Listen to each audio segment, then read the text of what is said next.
Getting married is a big adjustment from being independent to sharing everything.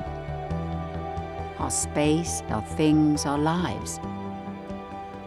And this can cause a lot of conflict, especially when we're first married. Inevitably, we'll have different tastes in certain areas. The pictures we choose to have on the wall, or our music collection, or our wardrobe. Whatever the issue, conflict is normal as we discover and adjust to our differences.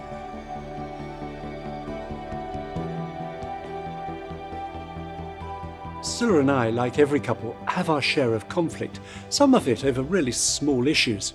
When we first got married, Scilla didn't like my favourite pair of shorts, so she hid them. I was really annoyed and quite upset. And then, after she'd finally relented, some weeks later, she told me she couldn't remember where she'd hidden them.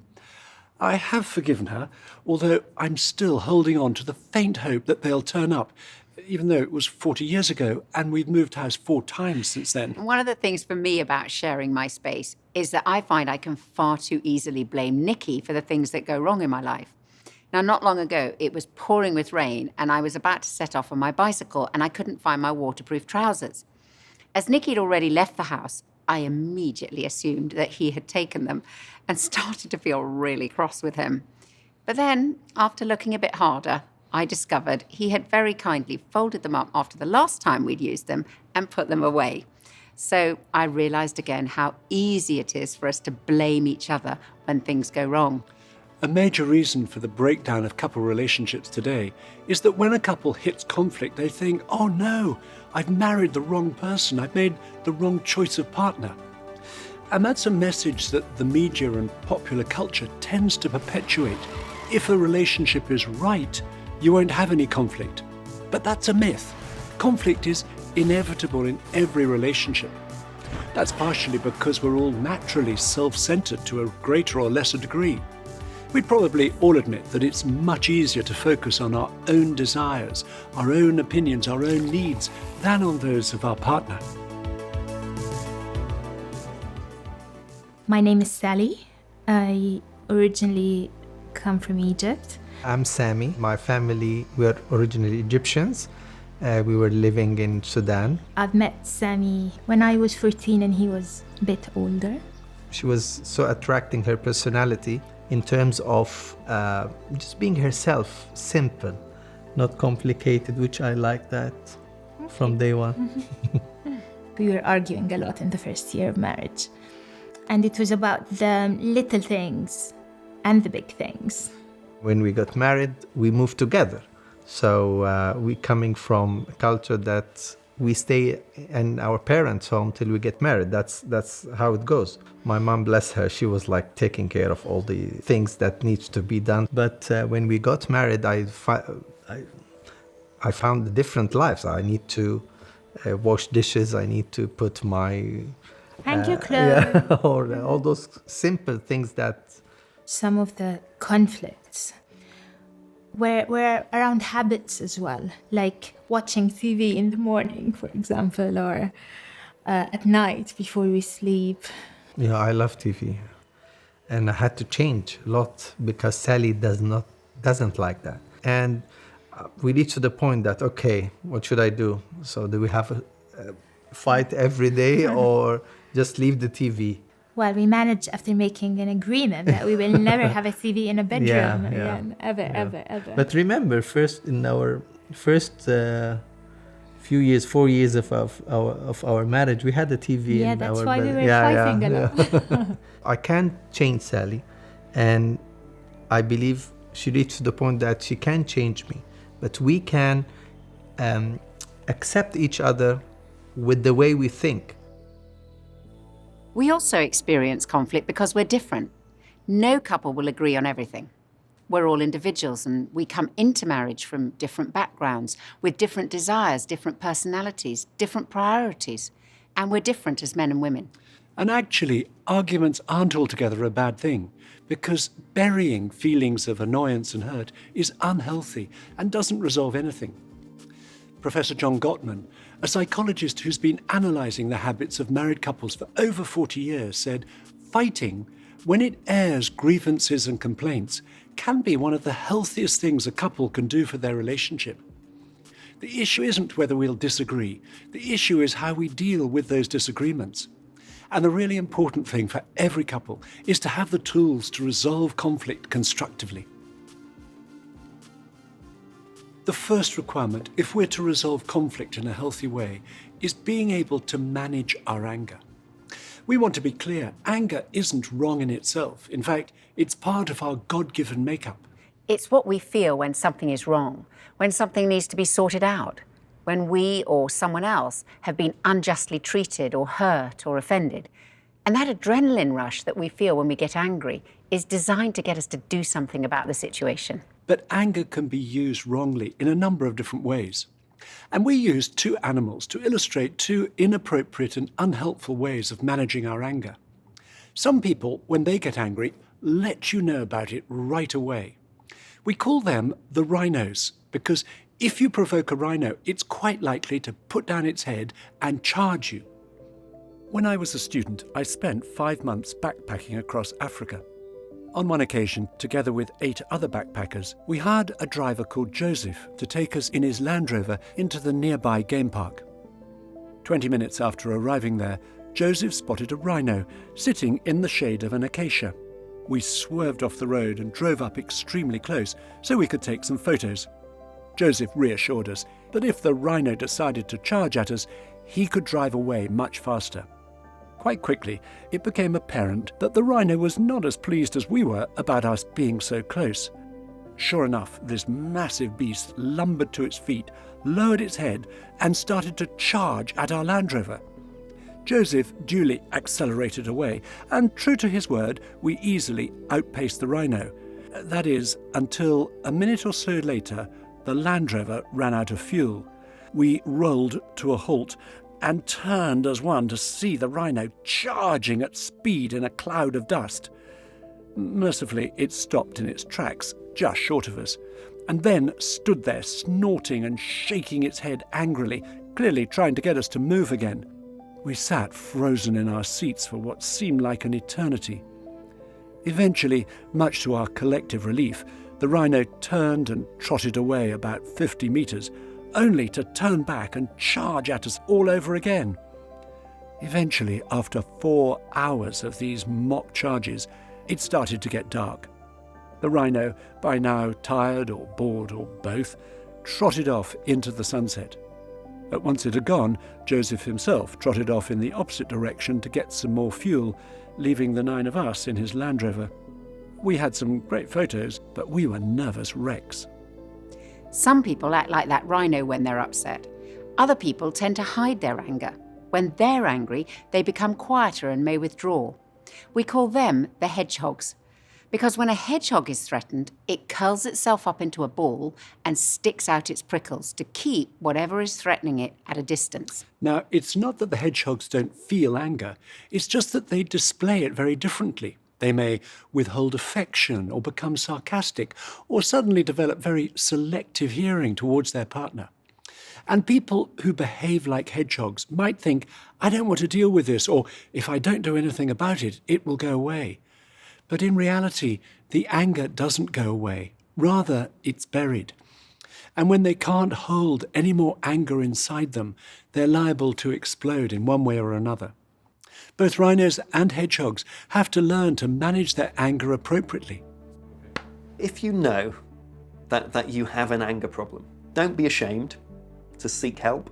The fact that anger management is a thing means that you're not the only person who feels that way. When anger goes wrong, it can go wrong in lots of different ways, but I guess the 2 main ways are, firstly, we start feeling angry and then our anger just escalates, which sadly for some people that leads to physical abusiveness, it can lead to property damage, it can lead to verbal insults. Rageful anger effectively loses sight of the purpose of anger.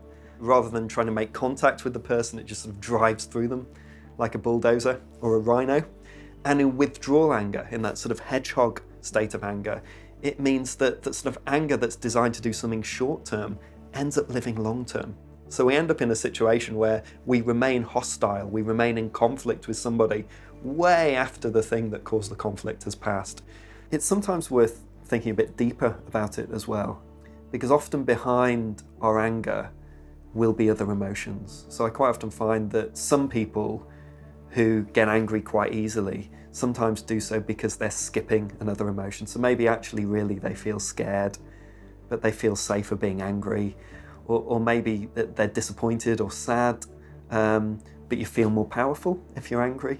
Ultimately, our really deep relationships are built on vulnerability. So we go for anger because we think that's safe. It's domineering, it's commanding, it's aggressive, but actually we're in a much safer place when we say, I'm scared, I'm sad, I'm stressed. And it's in those moments when we soften and the person we're married to softens with us that the background of our relationship is built. That's the foundation. When I'm angry, I shut down, walk away. I just let me just be alone. But it's not fair to my wife to do that. He loves to, he'll leave and he'll hum to himself, or he'll go watch television, like it never even happened, which of course would drive me up the wall. When I would get angry, I would give him the silent treatment, the classic silent treatment. So I wouldn't speak, I wouldn't say anything. He'd go, what's wrong? And I'm like, nothing. And we had to learn, like he said earlier, it's like, you just gotta quit, grow up. You have to talk about stuff, and you have to acknowledge that in truth, the problem is not that you're mad. The problem is you're hurt about something, you're frustrated with something, you're scared about something, and your anger is just the way it's showing itself. So you got to talk about what's underneath all that, of just communicating and being authentic and real in the way you're communicating with your spouse, because it's just not going to work any other way. In the early days, I was definitely a rhino. Oh my goodness. And he was definitely a hedgehog. But then he wouldn't realize I was angry, and he wouldn't realize I was actually exercising my rhino-ness. And then I would probably let slip a really non-PC word, and he would go, oh, are you angry? Which would make me even more of a rhino. I would really be charging at that point. But, over the years, like I said, we've learned how to deal with each other. So now when he says that, oh, are you angry? I normally just laugh. It just diffuses everything. It was actually really useful learning all this terminology so early in our marriage, so we could work on it and not become and not let it become such a big deal over the years. So he's become much better at, I think, saying something early before the hedgehog tendency appears, and I'm better at not being a rhino straight away. I will actually take a step back first before I charge and think, wait a minute, do I actually need to even bring this up? Because sometimes it's just us, right? It's stuff that goes on in our heads, and then we want to attack someone for it. And sometimes I need to just tell myself that, wait a minute, he doesn't need to bear the brunt of that, because it's just you. And yeah, that's helped a lot. You may have guessed by now that I'm very much at the rhino end of the spectrum. And I have more hedgehog tendencies. And being charged by that rhino and surviving was better preparation for marriage than I could possibly have imagined at the time. Being different is fine. We just have to be aware of our own tendency and learn to manage the way we display our anger. Actually, as we'll see later, rhinos and hedgehogs can learn to air disagreements in a constructive way without hurting each other in the process. We want you to turn to the first conversation in your journal, Rhinos and Hedgehogs, and ask yourself, which way do I have a tendency to go? And in case you're not sure, you might want to check with your partner, who may have a better idea.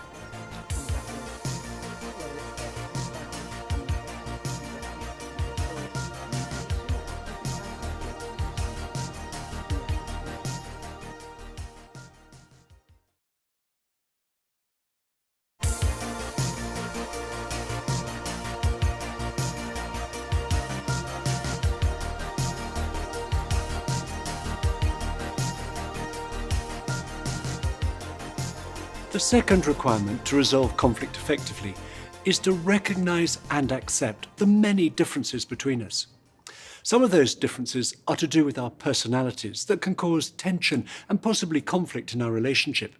One difference might be one of you's more cautious. You take a long time to make decisions, while the other is more impulsive. You make decisions more quickly and easily. And as we go through this list, you'll recognize that each of you will be at a different point on the line between the two extremes. One of you may be highly organized and make plans well in advance, While the other prefers to go with the flow, you like to keep your options open in case you find a better alternative or perhaps a cheaper deal. Another difference between you may be that one of you likes to take the lead, to be in charge and to initiate change, while the other one prefers to support. You really enjoy helping your partner to fulfill their goals. One of you may be more extroverted. You're restored and reinvigorated through spending time with other people, while the other is more introverted. You restore your energy through spending time alone. And one personality preference isn't better or worse than the other. It's just different. And we can't expect to change our partner to be like us. I cannot say no, and he very rarely says yes. I like the spontaneous and the surprise kind of things in life probably a little bit more than you do. You like an organised sort of surprise, don't you?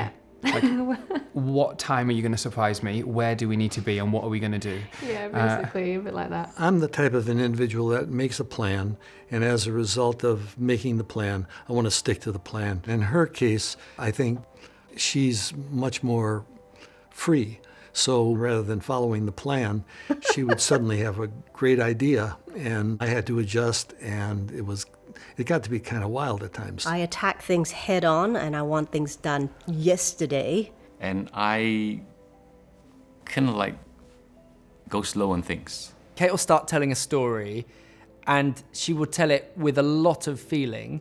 So there's a lot of feeling, but none of the facts. We've had arguments in the past where Dan's gone no, and then corrected the facts, but actually it wasn't no, it was that it was 8 o'clock, not 5 o'clock, and that it was 4 people, not 3 people. Quite a big difference. Which is how you feel, but I'm like, no, the emotion was true of the moment. And whereas you'll tell a story and there won't be much emotion and it'll feel like the story was wrong. I don't need all the details, just give me the goal of what needs to be done. And I just begin to figure out how to knock down every obstacle there is. I'm an A to Z person. He can enter in at M and make it happen. While these differences between us can cause some tension, actually they are also a good thing, as it's through our differences that we complement each other and can grow into being a great partnership. There are two areas where Scylla's and my own personality preferences have provoked significant conflict for us, as they have for many couples. Managing our time and managing our money. With timekeeping, we're very different, particularly when it comes to the amount of time we each like to allow when we're going on a journey. So I like to allow masses of time. I am very happy at stations or airports having a cup of coffee, buying a magazine and watching people. It makes the journey so much more fun. Whereas I think it's a complete waste of time to get there any earlier than we strictly need to, when I could be using the time so much more productively at home. So we've had to find a compromise and meet somewhere in the middle. With regard to money, I think our different attitudes have a lot to do with our personalities, although our parents probably help to shape our views as well. By and large, there are 3 choices we can make with our money. We can save it, we can spend it, or we can give it away. Now, I'd say that Nikki and I have always agreed on how much, when, and to whom we should give money away. But with the other 2 options, we are poles apart. I think I'd describe myself more as a natural saver, while Scylla's more of a natural spender. Now, that I don't mean in any way she's a compulsive shopper, nor does she particularly enjoy shopping any more than I do. What I mean is, she finds it easier to spend money than I do. In fact, a lot easier. So, when we were first married, we'd almost always be overdrawn at the end of each month. Now, because of Nikki's saving tendencies, he had usually put enough aside to pay it off. But every month, I ended up feeling guilty for overspending, and Nikki, not surprisingly, felt resentful about it. And at that stage, we both thought that I was better with money than Scylla. And it was only after a number of years of marriage and quite a lot of conflict that it all came to a head, and we had a really big argument about money. Then when we'd finally calmed down, we had a long discussion, and it suddenly occurred to me that I'm not better with money than Scylla. In one sense, Scylla's much better with money than I am. She's incredibly generous and really good at working out what's needed each week, as well as buying occasional treats and surprises for the family and presents for other people. Now, it was at that point that we both realised we were better at different things. Nikki is better at managing money, and I suppose I'm better at using money. And that's when we began to realize that we could help each other and that our differences are complementary rather than an inevitable source of conflict. And I can honestly say that since then, I've not felt any resentment of the way that Scylla spends money more easily than I do. Rather, I've come to appreciate what Scylla's good at, and we've recognized how we can help each other. And Scylla certainly helps me not to be overcautious and to be a lot more free with money. And Nikki has taught me to be better at budgeting and keeping account. Knowing I can talk to him and ask for his help means I don't bury my head in the sand anymore. So, whether it's to do with money or traveling or some other area of life, there'll be strengths and weaknesses to our different preferences. By recognizing and accepting these differences, we can learn to appreciate each other's strengths and support each other's weaknesses. In that way, we can work together effectively as a team. We want you to turn now to the conversation in your journal, recognizing your differences. First, mark against each issue where on the line you think your own and your partner's preferences lie. In the examples, you'll see on the issue of money, Scylla's closer to the spending end, while I'm further towards saving. Now, each of you put your own and your partner's initials on the line between the two extremes. Then, once you've done that, exchange your journals and compare what you've each put. Then discuss how you can complement each other with at least one of your differences.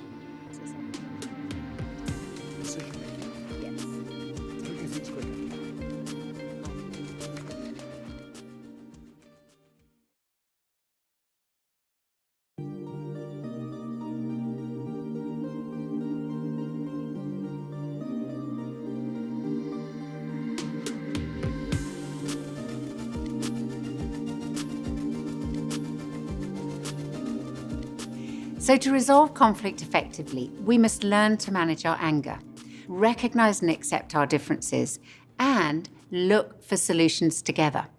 People deal with conflict in different ways. When we're under pressure, we so easily revert to the behavior that we learned when we were growing up. For some people, that means going on the attack, like the rhino. That's when we try to force our partner to do things our way. Other people surrender, a bit like the hedgehog. We may be frightened of conflict, we may hide, run away, or do anything to avoid confrontation. Still other people bargain, which is when we say, I'll do this if you do that. Now, this way sounds great in theory, but in practice we end up saying, I'm not going to do my bit because you haven't done your bit. And none of these really helps us to sort out the problem. The effective way is to look for a solution to the problem together. That requires a shift in thinking to see that we're on the same side, not opposite sides. Then discussing the issue together and looking for a solution that works for us. We all need to find us solutions. My name is Tolu Dubemi. I worked in the oil industry in Nigeria, and her cousin's husband was one of my workmates, and we got on really well. He says to me, his wife's cousin, he thinks would be brilliant for me. And I gave in to him and said, all right, fine, I will take her number, give me her number, I will call. And what I thought would be a 2-3 minute conversation turned into a 2-hour conversation. And a month later, I asked her to marry me. Over Skype? Yeah. We had not met. And I said, certainly. Just after we got married, we had a lot more conflicts. There weren't big conflicts, but they occurred a lot more. And it usually started with one thing leading to another because of poor responses on our part. Tolu likes to be busy when we're talking about stuff. And I usually have to kind of say, all right, come on, let's sit next to each other. Because then it's not a battlefield. It's not you against me. It's actually, we're just gonna sit together and deal with this issue that's in front of us. Because when you're holding on to somebody, right, it's very hard to feel like you're fighting them. It's like, oh, we're having a conversation, we're navigating this thing together, and we're just gonna find our way through it and come to an end, and both of us will win. That process of resolving that conflict, that was the essential thing to having a happy relationship. Instead of sweeping the issue under the carpet, we actually address it, we come up with a solution that's suitable and that we are both happy about. When conflict arises, I think we'd all recognise that there are bad times to try and resolve arguments. At these times, we have to learn to press an imaginary pause button and wait for a better moment to discuss the issue. One bad time is when we're in front of other people. As the saying goes, don't air your dirty laundry in public. Other times we need to hit the pause button are when we're about to leave for work in the morning or when we've just got in from work in the evening. There's one, though, that's especially common, and that's late in the evening, when we're likely to be tired. And that was certainly the case for Nikki and me. In the early days of our marriage, we recognised that our most futile arguments were always late at night. We have some friends who were married 2 weeks before us, and I remember them telling us a great tip that they had learned early on in their marriage, which they called the 10 o'clock rule. They explained that if they were having an argument and it was in the evening and it was after 10 p.m, either one of them could call the 10 o'clock rule into play. And that meant they had to press the pause button, however difficult that was, and any further discussion around the topic causing the argument had to be postponed until a better time, perhaps earlier the following evening or at the weekend. And we've used the 10 o'clock rule many times since then.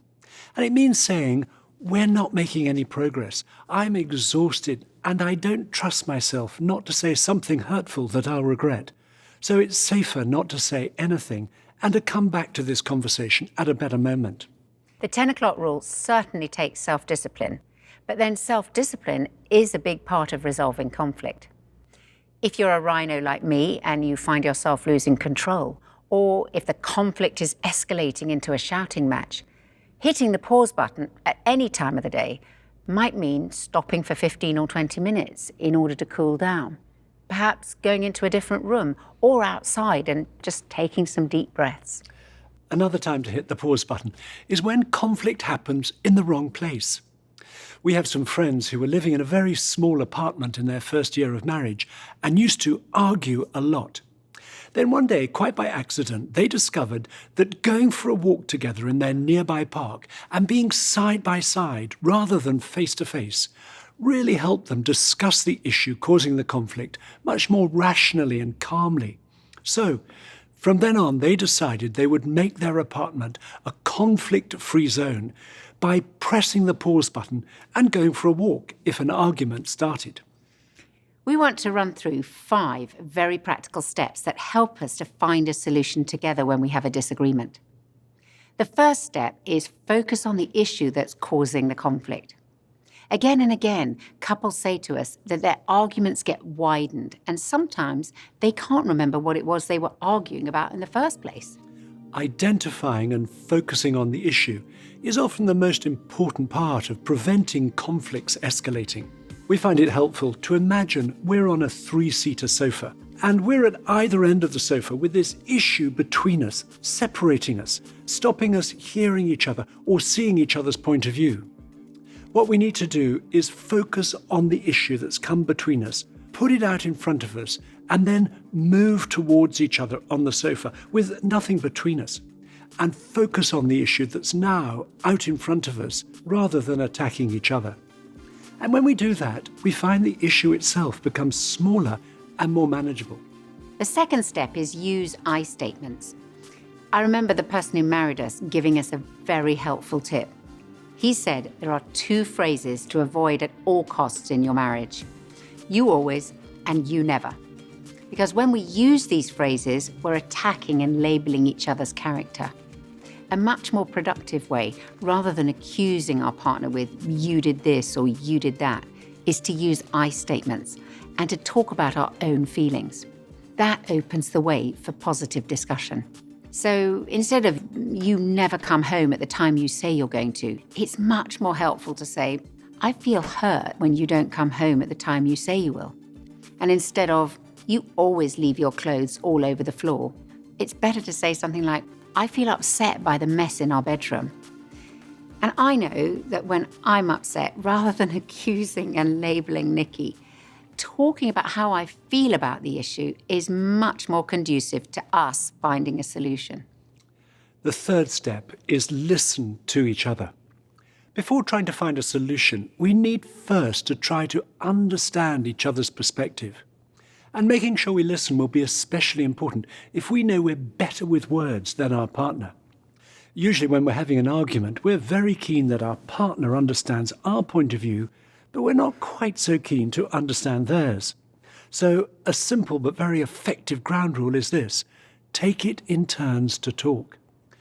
And when it's our turn to listen, it's a good idea not to spend the time thinking about what we're going to say next. The fourth step is brainstorm possible solutions. Now, that may sound unrealistic in the middle of a heated discussion, but if we've followed the first 3 steps, this becomes possible. Start to talk together about different possibilities. And it sometimes helps to write down possible solutions, particularly if it's a really big issue that's been unresolved for some time. The fifth and final step for resolving conflict is choose the best solution for now and review later. If the solution works, the issue will stop causing conflict. If it doesn't work, we can go back to the other solutions we came up with until we find one that does. And it's a liberating attitude when we both accept the solution we try doesn't have to be set in stone. That takes the pressure off. And there may be times when we can't work things out on our own as a couple. And it can be very helpful to talk to someone else. That may be a friend, or if you're engaged, the person who's marrying you, or a counsellor. We want you to turn now to the next conversation in your journal called Using the 5 Steps. Discuss the questions there and be sure to talk about whether those 5 steps are different to the ways of approaching conflict you saw in your parents' relationship or whoever was the main role model of marriage for you growing up.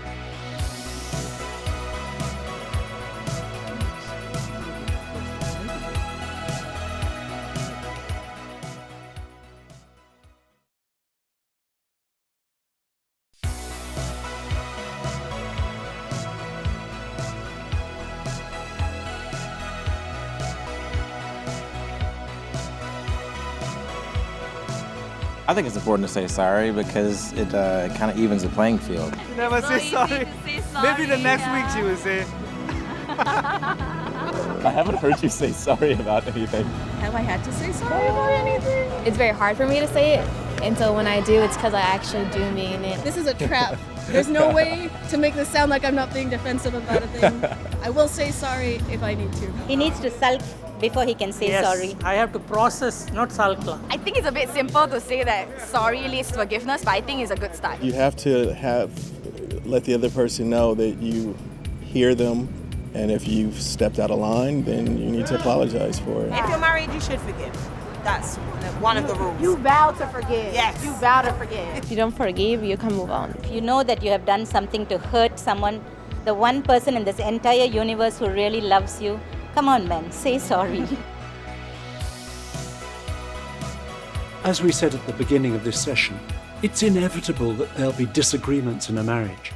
And it's also inevitable that at times we'll hurt each other, though usually it won't be deliberate, and often we'll be unaware that we've done so. But that hurt must be healed if our marriage is to flourish. So we want to talk about a simple but powerful process for healing hurt. Of course, there are different levels of hurt, and the bigger the hurt, the longer it takes for healing to come and for trust to grow again. But we've seen this process bring healing for very big hurts as well as small ones. It's a simple process, but it is challenging. There are 3 parts to it. Talk about the hurt, say, I'm sorry where we need to, and forgive. So first of all, talk about the hurt. When we've been hurt, we need to tell our partner rather than allow it to fester inside us. Now, at the beginning of our marriage, when I felt upset or hurt, holding on to negative emotions was definitely an issue for me. So when I was upset by something that Nikki had said or done or not done, then rather than talk about it, I would just go silent and go into a sulk. If he asked me what the matter was, I would say nothing and allow resentment and self-pity to take over. And then I'd be in a bad mood. And sometimes for quite a long time, perhaps an hour or 2, or even a day or 2. Now, obviously, that was really not nice for Nikki, and it had a very negative impact on our relationship. Gradually, I realized I had to change that behavior. I had to learn to open up and tell Nikki why I was upset, rather than letting the resentment build. And I found that very difficult. I think partly because I hadn't seen it modeled when I was growing up. So opening up for me meant letting go of the negative emotions, letting go of the resentment and my pride, not nursing the self-pity, and then trusting that Nikki was going to listen to me. Now, as I started to do that, I realized that talking about the problem with Nikki made things better, not worse. Meanwhile, whereas I could always tell if Scylla was upset, even if I didn't know why, I tend to hide my feelings, and Scylla normally doesn't have a clue that I am upset about something she's said or done. As a hedgehog, it takes real courage for me to tell Scylla about it. The problem with holding on to hurt and negative emotions is that it can be stored up and left unresolved for hours, days, months, or even years, and this will spoil our intimacy. Some great friends of ours in the first few years of their marriage would ask each other every week, "Is there anything you need to forgive me for?" so that hurts weren't left unaddressed. So the first part is talk about the hurt. And the second part of the process is learning to say sorry. And in marriage, we'll have to say sorry often. You know, Dan and I have been married a long time, and we've written books on marriage and so forth, but I think sometimes we still find it hard to say sorry. When we first got married, somebody gave us that lovely verse from the Bible, don't let the sun go down on your wrath. Someone's paraphrased it, resolve the flack before you hit the sack. But sometimes we go to bed not having said sorry, and we'll be puffing and pulling the sheets, and normally one of us will decide to go for reconciliation. I might decide to try to touch Diane's leg with my big toe. Dan will withdraw the whole leg. But we've learned over the years it's important to say sorry. Sometimes, you know, when we say sorry, we're not saying sorry for the whole thing. We're saying, darling, I take responsibility for my part in this. And I'm always staggered at the sheer power of that word, sorry. Sometimes Dan and I have driven for 50 or even 100 miles in silence in a car, and then one of us has the courage to say, well, I'm sorry, darling.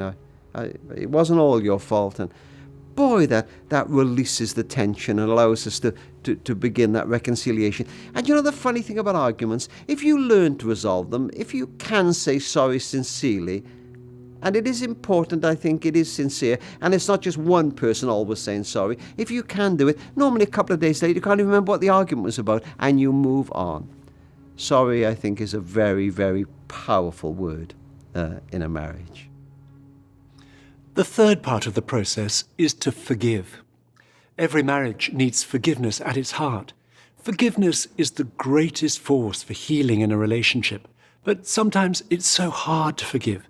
Forgiveness means facing up to what has hurt or upset us and then choosing not to hold that thing against our partner. Forgiveness is a choice we make, regardless of our feelings. And I certainly needed to learn that early on in our marriage. When I set out on marriage, I thought that our love for each other would automatically resolve any conflict or any hurt between us. I couldn't imagine that we'd need to say sorry and forgive each other. We were in love. However, I still remember vividly a time about a year into our marriage when we had a really heated argument about money. And Nikki said something that really upset and hurt me. I didn't feel he'd understood my point of view, and I felt accused. Well, it was the Friday of a special weekend that we had been planning for ages when we were going to go away. And I didn't want it to be spoiled. So I tried to pretend that everything was fine, but clearly it wasn't. I was feeling more and more resentful and full of self-pity. And it was one of those occasions when each time I asked Scylla, what's the matter, she would say nothing. Until about 24 hours later, when she did manage to pour it all out to me. And when I understood why she felt so upset by what I'd said, I was able to say sorry for hurting her like that. And I think I then realized for the first time that I had a choice to make, either to forgive Nikki or to go on being full of resentment and allow it to spoil our relationship. And I realized that meant I had to forgive him out loud. And I found that incredibly difficult. And I think I said, I forgive you through gritted teeth. But the amazing thing was, once I'd said it, I felt completely different. The resentment went, and I found I wasn't nursing the self-pity anymore. That was the first time when we consciously used this process. And we both remember that moment so well. The tension between us left, and we found on the journey home, we were able to discuss the issue that had caused the hurt in a new way. And I also learned not only did I have to be more open with Nicky and tell him why I felt hurt, rather than simply holding on to the negative emotion, but I then had to choose to forgive him and not let my pride get in the way. And I now know it's better to do that a lot sooner than I did then. So, to sum up, forgiveness is not pretending that the hurt doesn't matter, denying it or burying it and hoping it'll go away.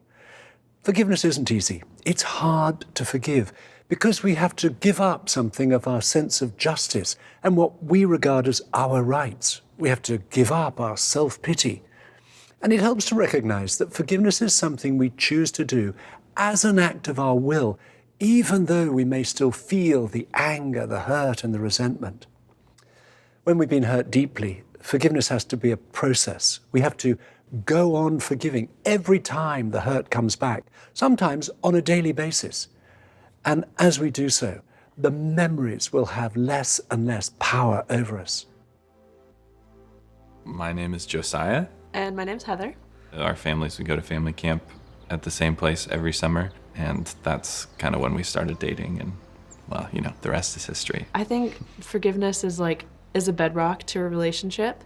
Yep. If you don't have forgiveness, then it just breeds bitterness, which takes up a lot of space in your heart and a lot of space in your mind. The first couple years into our marriage, Josiah was picking me up from the airport, and he just came out and told me that he had a porn addiction. We had a 2.5-hour drive home. And I knew that I needed to tell her about it. And so we're locked in a car, and there's no escape from that conversation. So I confessed that to her, and that was a long journey of forgiveness, I think, for her, which you can talk more about. I could see how sincere he was and convicted, and how much pain and shame that he was carrying. So it was quick in that moment for me to recognize his hurt. But then, you know, hours later, my hurt and my pain and that violation of trust happened. And so it was probably over the next year, it really took me to really fully forgive that, because it's easy to hold on to the things that someone has done and even just use them as a point of well, you did this to me. And so that journey in forgiveness was just me having to let go and just say, again, this isn't about me. It's about what's happening in Josiah's heart. And so by me forgiving him, it released him and released myself too, into a greater amount of freedom. And it didn't take up the space in my head and my heart.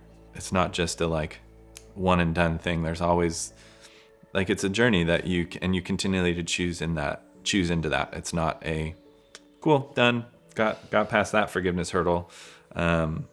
Continually choosing into that, and for both of us, regardless of it's something really big or something really small. It makes you more intimate because you've shared the darkest parts of your heart and the darkest part of your life and your fears. And so, you know, in a weird way, we've been more intimate now and been able to be more honest with each other from that. Definitely. The Christian understanding of forgiveness is that just as God has forgiven us freely, we must forgive each other freely. I find it helpful to think of forgiveness flowing into my life from God and then out of my life to those around me, especially the closest person of all, to Nicky. There are times when that's been hard, and I've had to ask for God's help to be willing to forgive and to let go of resentment and hurt. But we can honestly say that going through this process together of saying sorry to each other and forgiving each other brings a great sense of closeness and intimacy. And we've experienced that many times over the years. The next conversation in your journal is called Healing Hurt. The aim is to identify any hurt between you that's still unresolved. And it'll help you understand how and why your partner feels hurt, which is an essential part of the healing process. Now, we recognise that this is the hardest conversation for many couples, but the most important for some of you. As where there's unhealed hurt and buried anger in a relationship, it will ultimately cause a loss of closeness and connection. And you may need to take more time over the coming week to address these issues. And if during that time you get stuck as a couple, please ask for help.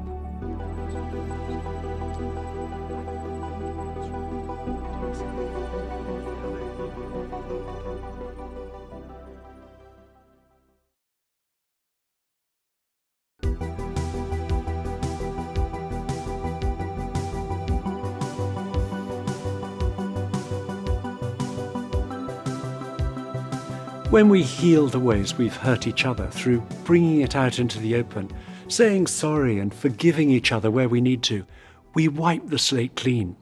Then we can start each new day with nothing from the past that could cause resentment, and love is able to flourish between us. The continuing conversation after this session is an opportunity to use those 5 steps for resolving an area of conflict. Try them out and see if you can come up with a new solution for an issue that you've been struggling with. We're going to finish with another of those passages from the Bible we've put in the back of the journal that you might choose if you're planning your wedding. This is perhaps the best known of them all. It's from 1 Corinthians chapter 13. It's a beautiful description both of God's love for us and what it means for us to love each other. It includes a phrase that Nikki and I come back to often. Love keeps no record of wrongs. Love is patient. Love is kind. It does not envy. It does not boast. It is not proud. It does not dishonor others. It is not self-seeking. It is not easily angered. It keeps no record of wrongs. Love does not delight in evil, but rejoices with the truth. It always protects, always trusts, always hopes, always perseveres. Love never fails. I'd like to say a prayer for you to experience that flow of forgiveness Scylla talked about earlier in your own relationship. So please stay as you are while I pray. Thank you, Lord, that you are so patient and so kind towards us. Thank you that you forgive us. And we pray that you'd help us to keep forgiving our partner as we seek to heal the ways that we've hurt each other. And we ask this in Jesus' name. Amen. Thank you for joining us again, and we look forward to you being with us on the next session.